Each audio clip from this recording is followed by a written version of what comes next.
오늘 우리가 함께 나누고자 원하는 메시지는 제목이 우리의 소망이신 예수 그리스도. 바울이 편지에 보낸 그 내용이 오늘 말씀의 타이틀이 되겠습니다. 그런데 오늘 이제 바울이 가진 예수님에 대한 그 소망의 그 정신을 우리가 좀 확인하고 그 내용을 살펴보도록 하는 게 필요할 것 같습니다. 바울이 보낸 많은 편지 중에서 공통점이 있습니다. 이제 로마서 1장 1절이나 혹은 고린도전서 1장 1절, 갈라디아서 1장 1절에서 쭉 거니 데모데 후서까지 보게 되면 이러한 그 패턴이 있습니다. 그것은 주 예수 그리스도의 종 바울은 사도로 부름받아 혹은 하나님의 뜻을 따라 그리스도 예수의 사도된 바울은 이렇게 편지를 보낼 때마다 자기의 그 신분과 예수님에 대한 자기 신앙의 고백을 편지 처음부터 기록하고 있습니다. 그것은 하나님의 뜻을 쫓아 혹은 그리스도의 종 바울은. 그런데 오늘 디모데에게 보내는 첫 번째의 편지를 보게 되면은 우리 구주 하나님과 우리의 소망 되신 주 예수 그리스도라고 편지를 시작하고 있는 것을 보게 됩니다. 근데 이것은 바울이 보낸 모든 편지 중에서 이 타이틀은 딱 하나입니다. 근데 지난주에 우리가 말씀을 나눈 것처럼 바울은 이제 데모데에게 이 편지를 보내고 첫 번째 편지를 보내고 1년이나 혹은 7, 8개월 이후에 두 번째 편지를 보내고 약 1년이 안 되고 10개월 사이에 이제 로마에 잡혀가서 결국 거기에서 전설에 의하면은 순교 당함으로 생을 마치는 그러한 역사를 가지고 있습니다. 그러니까 이 편지가 지금 바울이 죽기 전 1년 반에서 혹은 20개월, 23, 4개월 되는 그 사이에 기록된 내용입니다. 그러면 왜 우리가 좀 바울의 생애와 시기와 그리고 이 내용을 주의 깊게 봄으로 말미암아 하나님의 뜻을 확인해야 될 필요가 있냐 하는 것을 살펴보는 것이 필요하다고 생각이 됩니다. 첫째는 이 편지기는 하지만은 사적 내용을 기록한 게 아닙니다. 왜냐하면은 1절에서 보게 되면 이것은 계명이라고 얘기한 것입니다. 자기 신분이 사도된 것이나 이 편지를 쓴 것은 바로 하나님의 뜻을 쫓아서 예수 그리스도의 계명으로 지금 사랑하는 참 아들 데모데에게 내가 이걸 보내느라 라고 얘기하고 있는 것입니다. 바울 내 자신의 권위로 지금 보내는 게 아니라 주 예수 그리스도의 권위로 편지를 쓴다. 지금 다른 편지들은 다 교회에 보낸 거 아닙니까? 성도들에게, 장로들에게, 집사들에게. 근데 지금 이거는 데모데라고 하는 한 사람에게 보내면서도 개인적인 사적 얘기가 아니라 바로 예수 그리스도의 계명으로 내가 지금 이 편지를 보내고 있다는 권위를 지금 예수님께 두고 있는 그런 모습을 발견할 수 있는 것입니다. 그리고 두 번째는 조금 전에 설명한 대로 이것이 바울의 마지막에서 두 번째 편지입니다. 그 얘기는 우리가 어떻게 이해할 수 있냐면은, 자기 사랑하는 아들에게 이제 영원히 남겨둬야 되겠다는 그런 그 간절한 마음이 지금 담겨 있는 것을 우리가 확인할 수 있다. 이런 얘기인 것입니다. 우리 동양 속담에 이런 말이 있습니다. 새가 죽을 때는 그 소리가 슬프고 사람이 죽을 때는 그 말이 정직하다. 이런 세상 속담도 있습니다. 그런 게 아니래도 바울은 지금 설령 하나님의 계명이 아니라 할지라도 워낙 사랑하는 사이이기 때문에 자기의 가장 귀한 것을 주고 싶어하는 마음이 있을 것은 당연한 것입니다.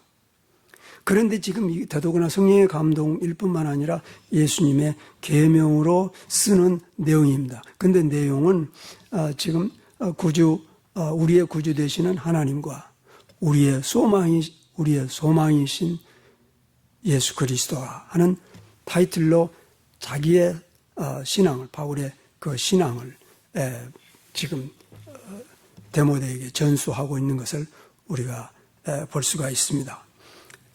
그래서 바울이 그 예수님을 만난 이후에 인생의 소망을 어디에 두고 살아왔는가 하는 것을 짤막한 구절로 나타내는 그러한 편지의 제목인 것입니다.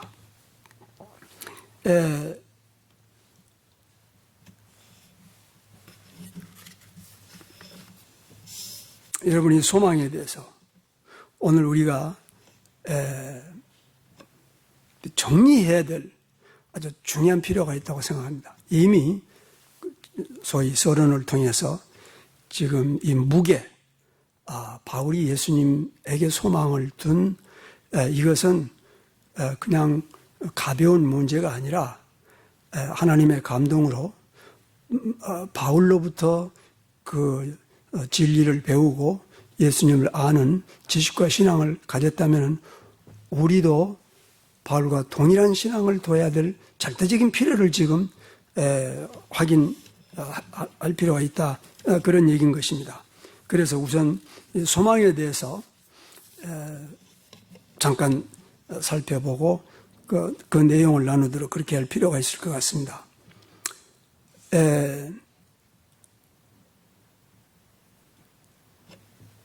소망이 얼마나 큰 힘을 가지고 있느냐 하게 되면은 각 사람이 그 인생을 살아가는 데 있어서 무엇이 그 사람을 마치 그 자동차를 앞으로 지금 달려가게 하는 것처럼 그 힘이 뭐냐 하게 되면 사실은 여러 가지 있지만은 얼른 머릿속에 여러분들 생각해요. 건강도 아닙니다. 신체적인 불구나 이런 그 완전성도 아닙니다. 그렇다면 여러분, 그 자니 에럴슨 다다 같은 여자는 사지불구자가 어떻게 그 아름다운 그림을 그리고 어떻게 그 아름다운 음악을 작곡하고 또 노래까지 부를 수 있겠습니까? 휠체어 타고 다니는 그러한 불구자가 만약에 건강이나 심지어는 지성의 지식에도 있는 게 아닙니다. 권세에 있는 것도 아닙니다. 그럼 도대체 사람을 짐승과는 달리 그 어떤 목표에 도달하게 하고 어떤 업적을 이루게 하는 그 근본적인 force는 뭐냐 하면은 바로 그 사람이 가진 소망이란 말입니다. 희망이란 말입니다. 근데 이게 보통 중요한 게 아닙니다. 왜냐하면은 그 소망이 그 사람의 운명을 이 땅에서도 영향을 미치지만은 문제는 영원한 운명을 결정하는 게 그 사람 내부에 품고 있는 소원이란 말입니다. 그래서 사실은 빌립보서 2장 13절에 보면 하나님께서 그 소원을 주셨다고까지 얘기하고 있는 것입니다. 대단히 중요합니다. 세상 사람들의 이 소망에 대해서 살펴보고 우리가 가진 성경적인 소망을 비교해 보도록 그렇게 할 필요가 있습니다. 세상 사람들은 우리들이 어렸을 때 가장 먼저 들은 그 소망에 관한 이 속담이 뭐냐면은 소년들이여 대망을 품으라 이런 얘기였습니다. 우리가 다 들어왔습니다. 우리처럼 가난한 시대에 살았던 시대는 특별히 일찍 들은 것 같아요. 중학교 가면 들을 수 있는 그런 내용들일 것 같은데 아마 우리는 국민학교 때부터 들으지 않았나 싶어요. 왜냐하면 먹을 게 없으니까 소망이라도 작은 부모들이 먹여야 됐는지, 그래서 지금은 먹을 게 없어도 앞으로는 먹을 게 있을 것이라는 그러한 기대가 였는지 모르지만 좌우간 boys be ambitious, 이런 게 그 우리 조상으로부터 배운 그 소망에 관한 첫 번째 교훈이었던 것 같습니다. 그리고 조금 자라니까 이제 이런 걸 제가 들은 적이 있습니다. 58년, 59년 때쯤에 어렸지만은 그 감동이 강했기 때문에 지금도 남아있는 거예요. 이건 소망에 관한 얘기입니다. 그래서 소망을 어떻게 정의합니까? 하니까 그분이 라디오에서 소망이란, 희망이란 하나의 절망에서 그 다음의 절망을 연결하는 달이다. 굉장히 유식한 얘기를 했죠. 근데 어렸을 때지만은, 그게 그렇구나. 그럼 만약에 다리가 없으면 어디에 떨어지는 거예요? 앞으로 가나 뒤로 가나 절망밖에 없는 거예요, 여러분. 그건 놀라운 것입니다. 세상 사람들이 이렇게 지혜가 있습니다.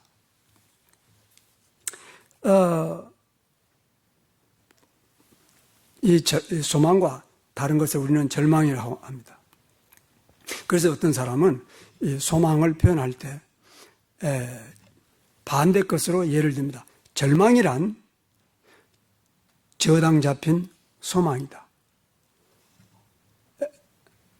여러분, 내가 아주 좋은 차가 있는데 어떻게 돼서 작은 불행한 일이 생겼든지 어떻게 돼서 그 차를 저당 잡히면은 그 차가 움직이고 필요하고 좋지만은 내가 굴릴 수 없잖아요. 내 소유는 내 거지만은 지금 저당 잡혀 있으니까 나에게 무익한 것이 되어버린 것입니다. 그래서 절망이란 저당 잡힌 소망이라고 표현하는 사람들도 있습니다. 그 얘기는 무슨 얘기냐면은 엄청나게 나에게 도움이 되고 강력하고 그런 힘을 가졌다, 이런 얘기인 것입니다. 소망이라는 것은. 그래서 일반적으로 이 희망에 대해서 세상 사람들은 첫째 출세해야 된다, 성공해야 된다, 큰 사람이 돼야 된다, 대사업가가 돼야 된다, 혹은 위대한 정치가가 돼야 된다, 혹은 대학 교수가 돼야 된다. 그렇게 해서 전부 어떤 지위, 신분, 명예를 성취하기 위한 에너지로서 지금 소망을 갖도록 얘기하고 있는 것입니다. 이게 세상 사람들이 하는 그런 얘기인 것입니다. 누구의 영광을 위해서라고요? 자기 자신의 영광을 위해서입니다. 자기 자신의 영광의 성취를 위해서 절대적으로 필요한 것은 소망입니다. 그래서 바로 이 소망을 가졌기 때문에 어떤 사람들은, 가령 제가 어느 책을 보니까 윤석철 교수 같은 분은 아주 그 어렸을 때 가난한 얘기를 썼는데 우리는 경험해 봤기 때문에 좀 눈물 나는 그런 얘기예요. 그래서 결국은 그게 에너지가 돼가지고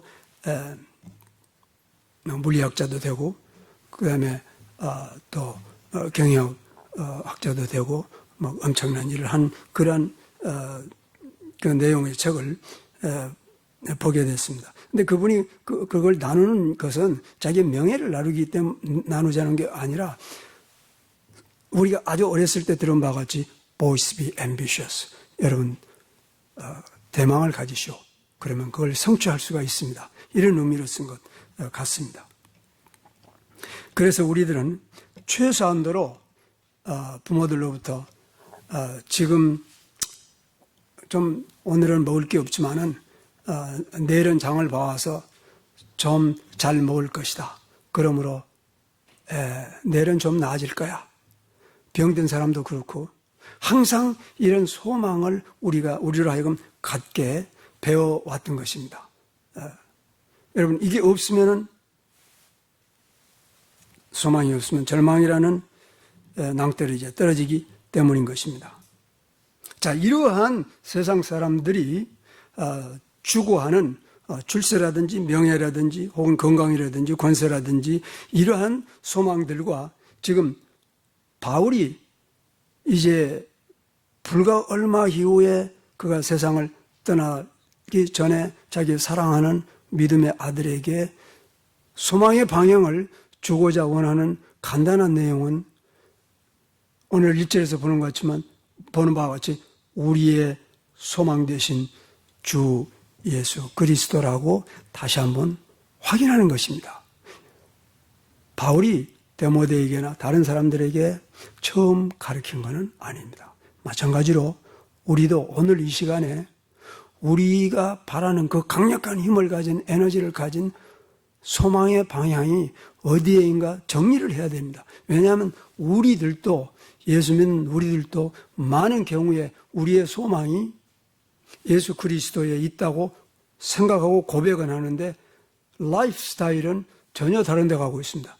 우리 애들도 하버드도 가야 되겠고 장학금도 받아야 되겠고 출세도 해야 되겠고 뭐 여러 가지가 많습니다. 그게 항상 우리들 안에 교차되고 있습니다. 근데 사실은 이러한 소망들이 가득 차 있음에도 불구하고 문제는 그것이 구별도 안 되고 혹은 받아들이지도 않고 양심의 가책도 없고 그저 우리는 전쟁이 없으니까 평안한 사회 속에서 그리고 풍요하니까 풍요에 감사하면서 성경에는 뭐라고 됐든지 간에 그저 우리의 소망을 우리가 만들고 그 소망의 성취를 위해서 살아가는 그러한 사람이 되어버린 것입니다. Good Christian. 문제 있어요? 없어요?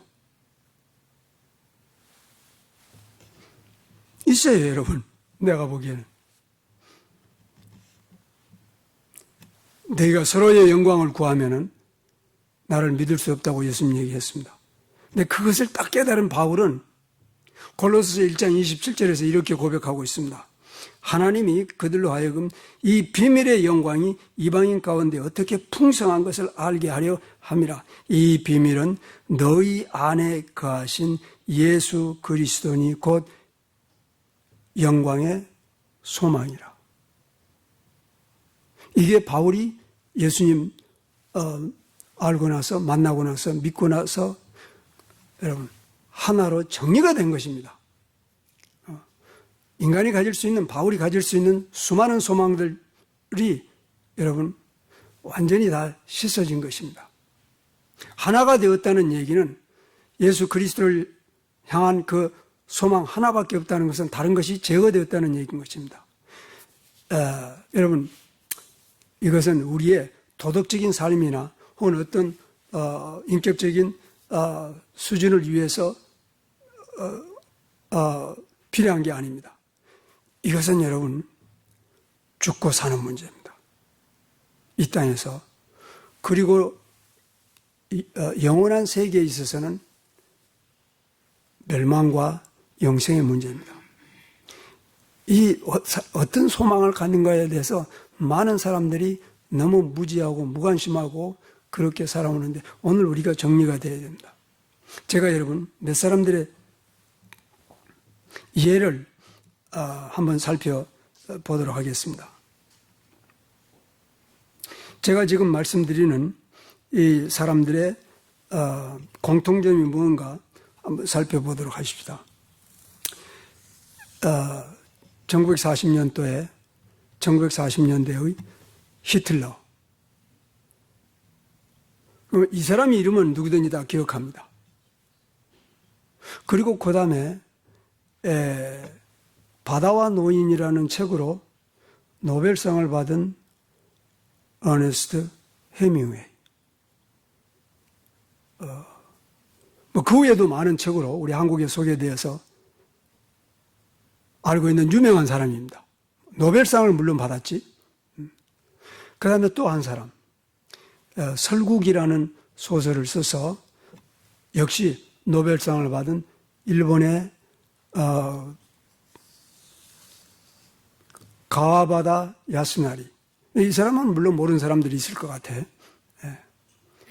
그렇지만 일본에서 최초로 문학 부분에 노벨상을 받았기 때문에 한때 유명했던 사람입니다. 이 세 사람에게 공통된 점이 뭐가 있습니까?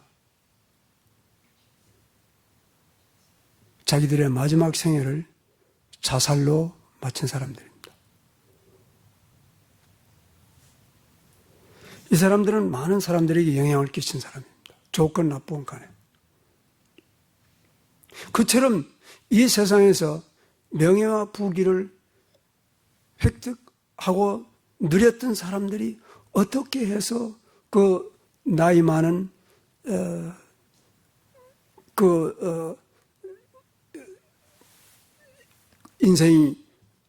인생을 자살로 마쳐야 되었느냐?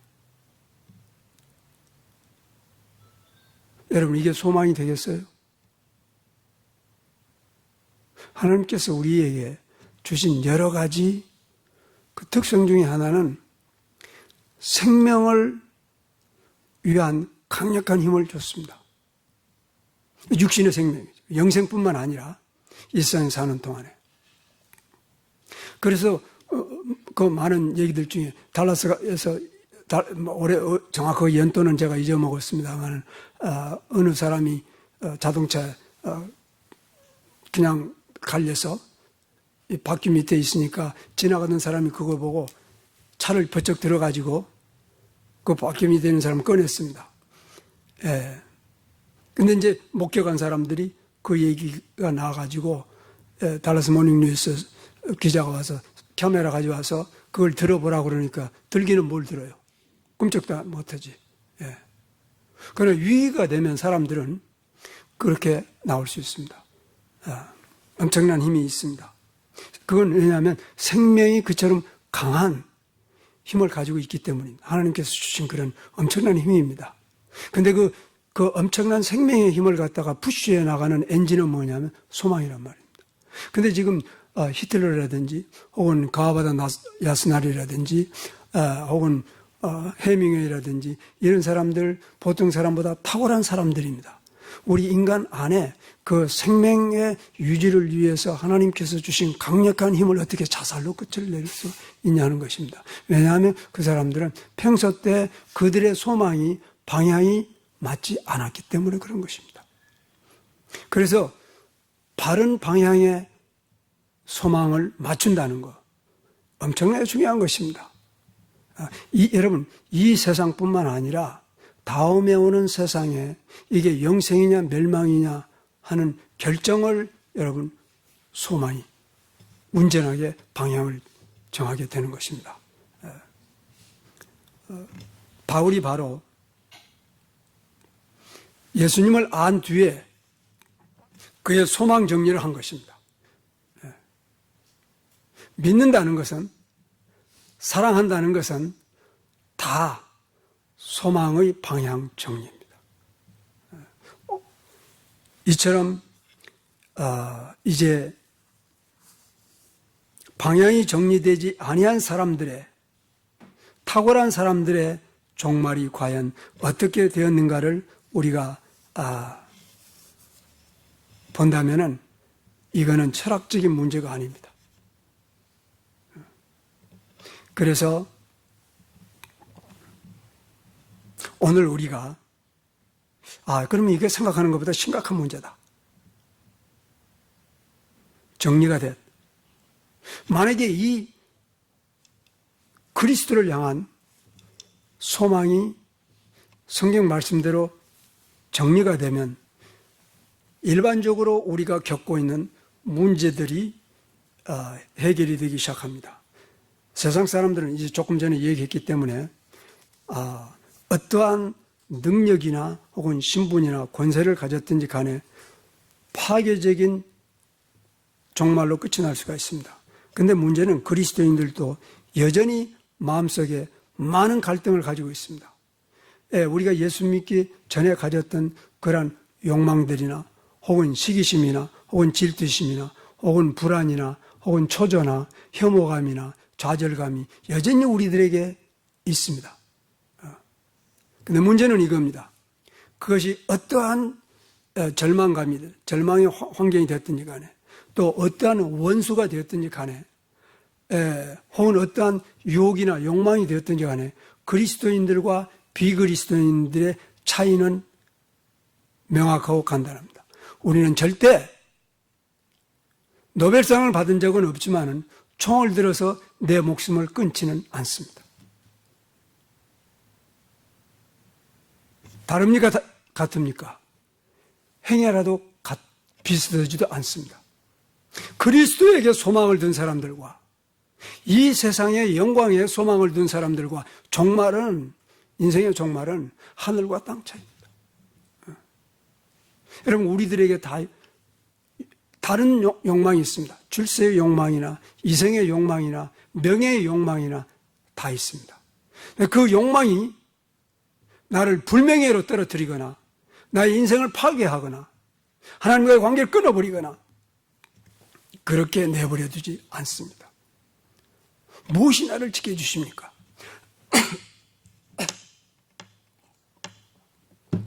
여러분, 내가 하나님을 향한 소망입니다.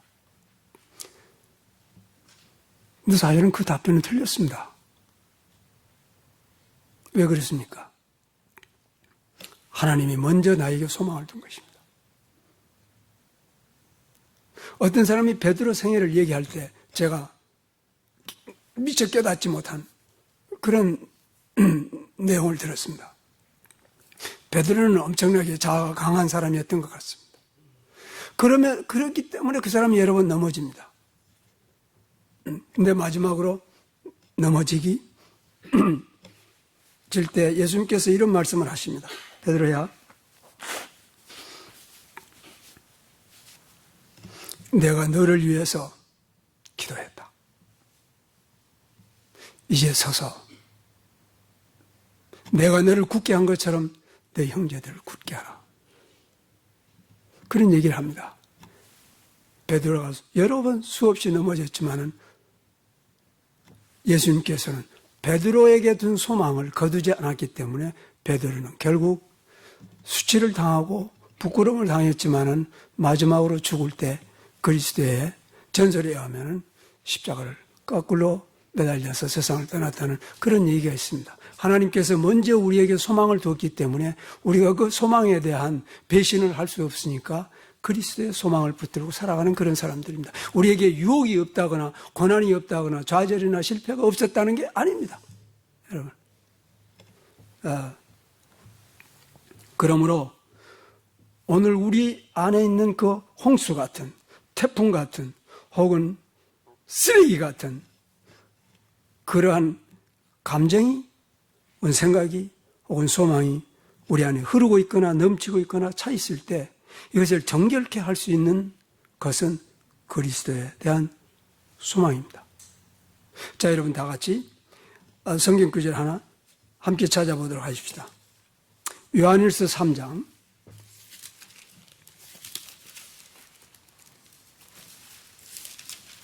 3절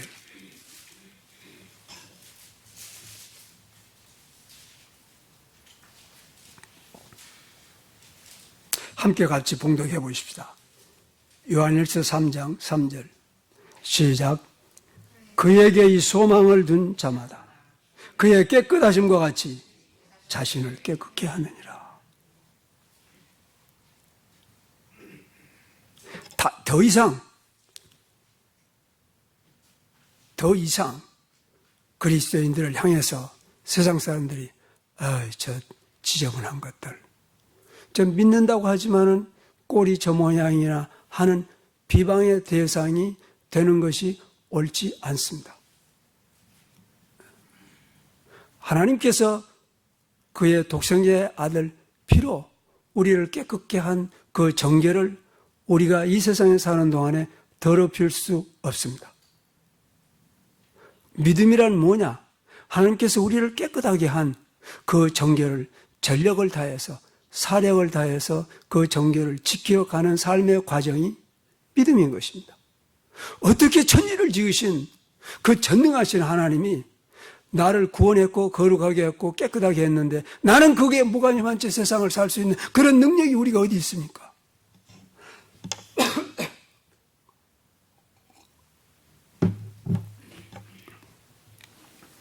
그가 깨끗한 것처럼 우리를 깨끗하게 하느니라. 네, 여러분, 오늘 본문으로 돌아가서 보게 되면 디모데에게 보낸 편지에서 디모데, 내가 너를 에베소에 머물게 한 것은 어떤 사람을 명하여 다른 교훈을 가르치지 못하게 하려 함이라 라고 기록하고 있죠. 그래서 우리가 다른 교훈을 배웠다거나 혹은 잘못된 그 생각들이, 사상이 내 안에 지금 있다면은 하나님의 말씀으로, 성령으로 정리해야 될 때입니다. 필요가 있습니다. 그럼 기준이 어디에 있느냐 하면은 바울이 여러분 대단히 분명하게 모호하지 않게 제시했다는 걸 알아야 됩니다. 내가 이걸 명한 목적은 첫째, 청결한 마음과 둘째, 선한 양심과 셋째, 거짓 없는 믿음에서 나는 사랑이라고 얘기했습니다. 그래서 보통 사랑이 아니라, 남녀간의 사랑이 아니라, 소설에 나오는 사랑이 아니라, 육신적인 사랑이 아니라, 심지어는 가족의 사랑을 초월한 그런 사랑입니다. 그래서 이 사랑 안에 반드시 포함되어야 될 것은 청결한 마음과 선한 양심과 거짓 없는 믿음의 사랑입니다. 이게 우리 뜻대로 안 됩니다. 여러분. 우선 그거부터 알아야 돼요. 하나님의 능력이 임하지 않고는 안 됩니다. 그래서 하나님께서 취하신 조치는 하나님의 자녀로 입적한 그 자에게는 반드시 예외 없이 하나님의 성령을 우리 안에 줘서 내주게 하여서, 내주한다는 말은 24시간 동거한다는 뜻입니다. 가령 부부간은 아무리 사이가 좋아도 일찍 죽는 남편도 있고 일찍 죽는 아내도 있지만은 그리스도인들은 성령님과 헤어지는 날이 없습니다. 24시간. 이게 세상 부부간과 다른 것입니다. 성령께서 내 안에서 내가 넘어질 때 세워주고 병들 때 위로하고 치료하고 내가 더러워졌을 때 씻어주고 내가 헤맬 때 길을 제시해주는 그런 일을 하는 것입니다. 그러므로 말미암아 우리가 바른 소망을 가지고 헤매지 않도록 조치를 취해 놓은 것입니다. 여러분,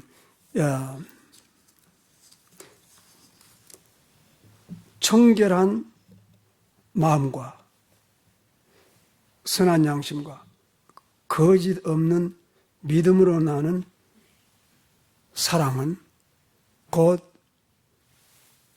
예수님을 향한 소망에서부터 시작이 되는 것입니다. 이게 시작입니다. 내 세상 사람들은 어떻게 하든지 우리의 이 사랑을 그리고 소망의 방향을 바꾸려고 합니다. 근데 왜냐하면은 우리에게 바꾸려는 지금 중생한 사람입니다. 우리가 그리스도인임에도 불구하고 우리 안에 그러한 경향이 강하게 있습니다. 그래서 만약 너희가 육신대로 살면 반드시 죽을 것이로되 영으로서 몸의 행실을 죽이면 살리라. 우리를 내버려 두지 않은 것입니다. 그래서 다시 한번 여러분 로마서 8장 9절 말씀을 보십시오. 하나님께서 어떤 조치를 취해놨는지.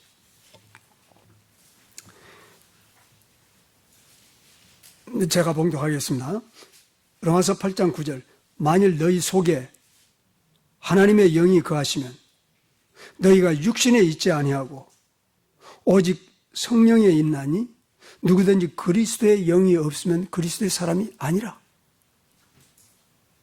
그런데 여기에 육신에 있다는 말과 성령에 있다는 말에 이건 간단한 영어로는 in이라는 전치사를 쓴 겁니다. 헬라어 성경에서도 and이라고 하는 전치사입니다. 이건 동사도 아니고 그럼에도 불구하고 지금 이 in flesh, in the spirit 이건 굉장히 의미를 갖습니다. 두 개의 의미를 갖습니다. in이라고 하는 이 말이 갖는 것은 첫째는 무엇에 의해서 소유되었다. 두 번째 의미는 무엇에 의해서 컨트롤 된다. 다시 말하면 육신에 있는 자는 육신의 일을 생각합니다. 5절에 있는 말씀처럼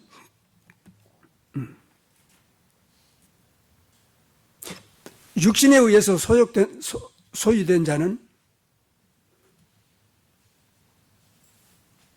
육신에 끌려갑니다.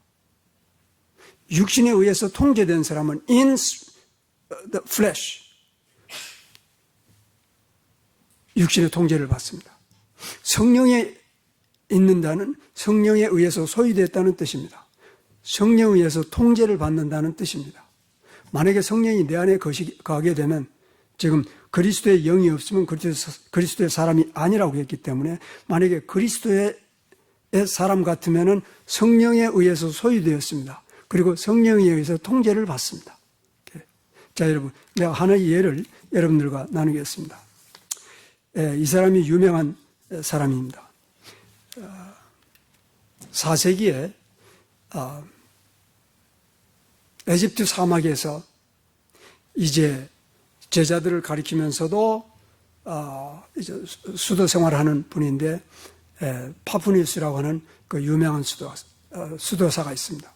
근데 파푸니우스가 사실은 이게 역사적인 인물인데, 325년 전 니게아 회의 때 콘스탄틴 황제의 초청을 받아서 거기서 이제 어떤 그 의제를 제안해가지고 통과되게 하는 그런 영향력을 미친 사람이었습니다.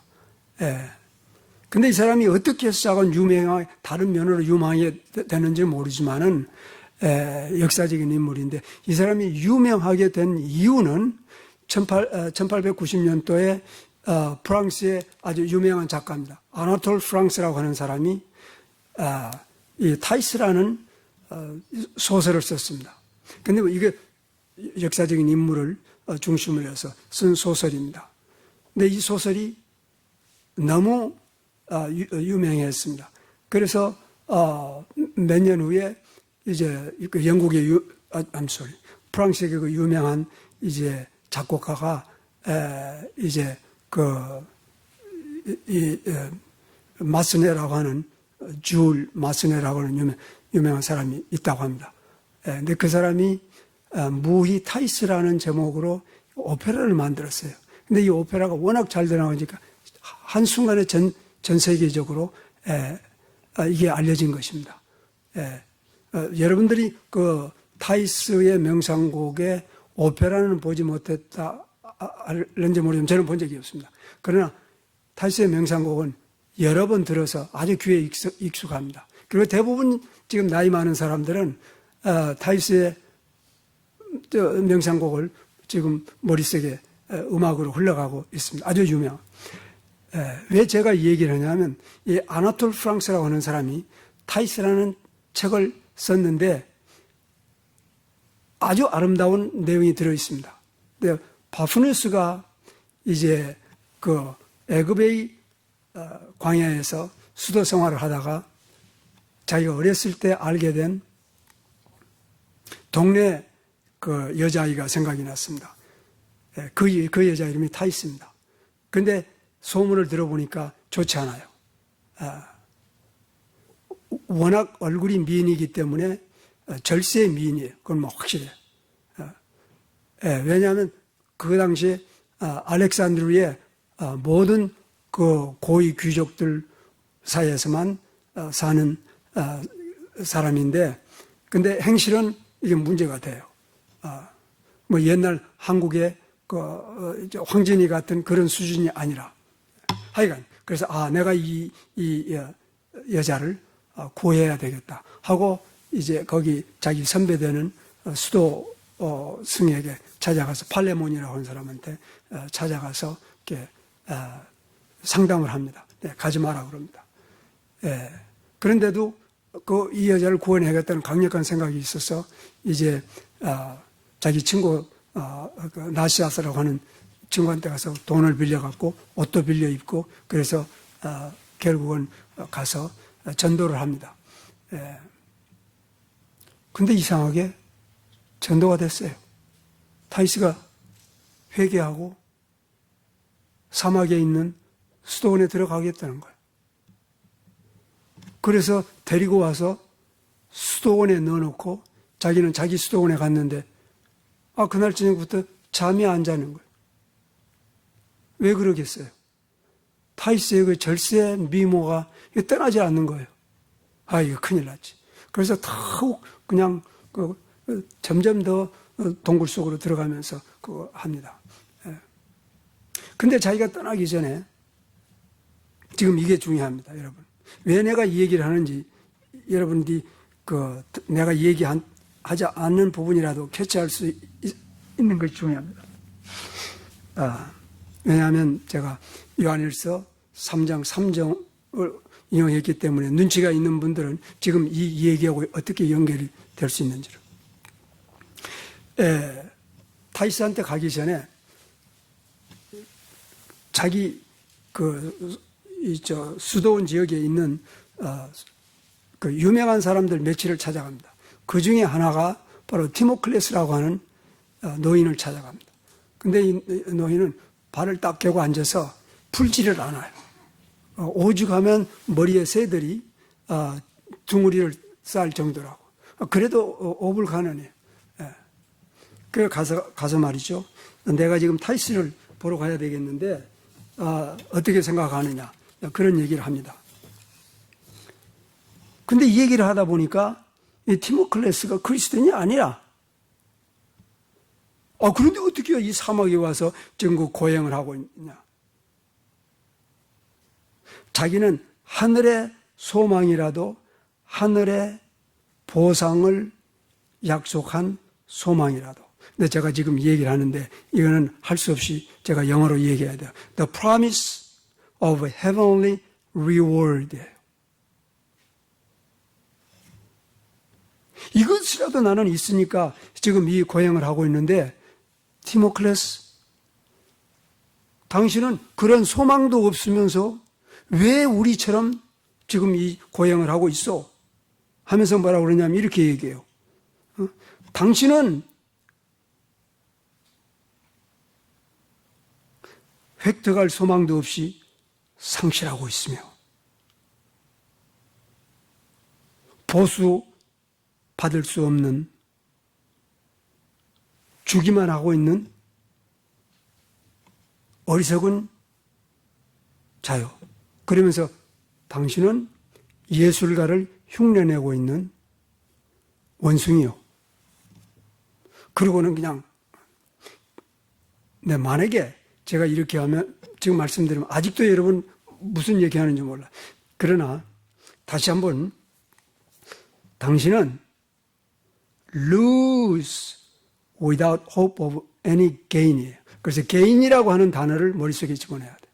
그 다음에 두 번째는 you give without hope of any return. 이 단어들은 이따 우리 점심 먹을 때 경제학 교수한테 이제 물어보셔. 이게 저 경제학 용어들이에요. gain, return, reward. 왜 내가 지금 얘기를 하냐면, 아나톨 프랑스가 이 책을 쓸 때, 아나톨 프랑스에 대해서 여러분 오늘 어디 약간 시간이 있으면 혹시 잊어먹자면 구글에 들어가서 도대체 이 사람이 어떤 사람인가 한번 찾아보라고. 하여간 유명한 사람이에요.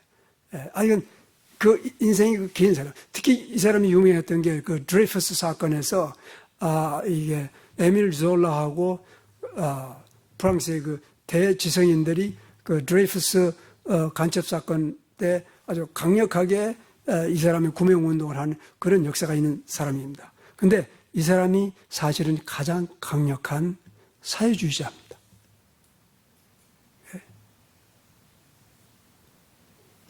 지금 목사님 뭐 하려고 지금 저렇게 열을 내서 얘기하고 있나? 사회주의자가, 이 사람 아주 철저한 사회주의자입니다. 그래서 1917년도에 볼셰비키 혁명이 일어났을 때 아주 열정적으로 소련의 혁명을 지지한 그런 사람입니다. 이 사람이 소설을 썼어요. 근데 소설의 주인공이 지금 파푸니스예요. 이 사람은 크리스찬이에요. 실존 인물이에요. 근데 이 사람이 타이스의 사랑에 빠져가지고 지금 뭐 하고 있어요? 마음속에 상상할 수 없는 지금 씨름을 하고 있는 것입니다. 그러면서 이 티모클레스에게, 여보쇼, 당신은 하늘에 소망도 없는 주제에 이 땅에 왜 고생하고 있어? 그런 얘기예요. 그래도 내 생각에는 여러분이 내가 뭘 얘기하려는지 모르겠어요. 사실은 아나톨 프랑스가 지금 티모클레스라고 하는 이 사람으로 이름을 쓰고 자기가 앉아 있는 거예요. 그리고는 누구를 지금 조소하고 있는 거예요? 파푸니스예요. 나는 그 거룩한 체 하지만 더러운 놈이야. 네가 타이스를 구하려고 갔지만은 사실은 너 안에 타이스에 대한 그 연정이 있었기 때문이야. 이런 것을 엄청나게 기가 막히게 이 사람은 천재적인 인물이에요. 자가. 그래서 여러분 어떤 소설은 엄청난 어젠더를 가지고 쓰여진 것입니다. 대표적인 인물입니다. 이 아나톨 프랑스는 천재적인 인물이에요. 그래서 그 당시에 지금 1890년도에 이 소설이 쓰여졌는데 그 이후로 이게 계속해서 대작이 된 것입니다. 그건 뭐냐면 사회주의자들에게는 어젠다가 있습니다. 다시 말하면 그들은 세우고자 원하는 왕국이 있고 파괴하고자 하는 왕국이 있는 것입니다. 그래서 역사적인 인물을 꺼내야만 그 권위를 세울 수 있으니까 파푸니우스를 데리고. 파푸니우스는 여러분 일생 동안 이제 자기는 혼자 살았지만은 325년 니게아 제1회 종교회의 때 이제 모든 그 그리스도인들은 독신으로 살아야 된다는 것이 의결이 될 때입니다. 그때 파푸니우스 나가서 NO 하였습니다. 나처럼 어차피 혼자 사는 사람은 하지만은 이제 결혼한 사람들이 사제가 되기 위해서, 목사가 되기 위해서 아내를 버린다는 것은 있을 수 없어. 그렇게 해서 결국 그 안이 통과시킨 그런 일을 한 사람인 것입니다. 근데 이제 1800년에서 1900년도 사이에 가장 강력한 사회주의 운동이 일어날 때 그 사람이 그 어느 세력이 이 지금 운동에 가장 강력한 도전이 되겠냐? 기독교밖에 없어요. 하여간 놀라운 것입니다. 지금 이거하고 지금 이 얘기하고 요한일서 3장 3절하고 무슨 연관이 있죠? 예수 그리스도에 대한 소망을 가진 자는 그가 깨끗하심과 같이 그를 깨끗게 하느니라. 파푸니우스는 엄청난 씨름을 하면서 그 정계를 유지하기 위해서 사력을 다한 것입니다. 근데 그것을 갖다가 커리커처한 것입니다. 여러분, 우리가 만약에 바른 소망을 가지지 않고 그 다음에 그 소망에 따라서 살지 않을 때 우리는 얼마든지 세상 사람들의 조롱의 대상이 될 수가 있습니다. 엄청난 부담입니다. 우리가 그리스도인이라고 이 말을 고백할 때 우리는 어느 정도의 책임을 가지고 있느냐 하면 천지를 지우고 천지를 지금 통제하시고 그 다음에 영원한 이 세계와 그리고 영원한 인간들의 운명을 심판하실 그 하나님 아버지의 이름을 우리가 짊어지는 그런 부담을 가진 것입니다. 첫째는 바른 소망을 갖는다는 것. 두 번째는 그 소망에 따라서 우리의 나머지 인생을 산다는 것. 이게 소설이 아니라 여러분 지금 히틀러라든지 가와바다 야스나리라든지 어네스트 해밍웨이라든지 혹은 2차 대전 일본에서 마지막 전쟁 내각의 수상이었던 도초 히데키라든지 그는 전범의 재판으로 결국 교수형을 당하고 생을 끝마친 그런 사람들입니다. 사도 바울이 데모데를 향해서 데모데, 우리의 소망이신 주 예수 그리스도의 계명을 따라서 내가 이 편지를 너에게 보내노라. 그리고 그는 아직 2년이 되지 못해서 세상을 떠난 것입니다. 우리들이 이 말씀을 통해서 하나님께 소망을 둬야 되는 바른 삶의 길을 받은 것입니다. 몇 사람이 많지 않습니다. 우리는 이 특권을 누린 사람들입니다. 특권에는 언제나 특별한 책임이 있는 것입니다. 우리는 그 엄청난 은혜를 입은 것입니다.